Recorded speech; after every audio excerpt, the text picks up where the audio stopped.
Однажды я увидела, что с моей собакой происходит что-то странное. Во сне дергаются части тела, а собака может издавать страшные звуки. Алло, алло, священник, пожалуйста, скорее приезжайте, в мою собаку вселился демон.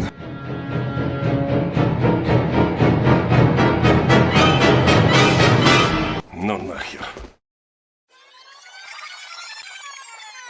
Меня зовут Аля, я специалист по поведению собак, и хочу сказать, что не стоит переживать и тем более вызывать экзорциста.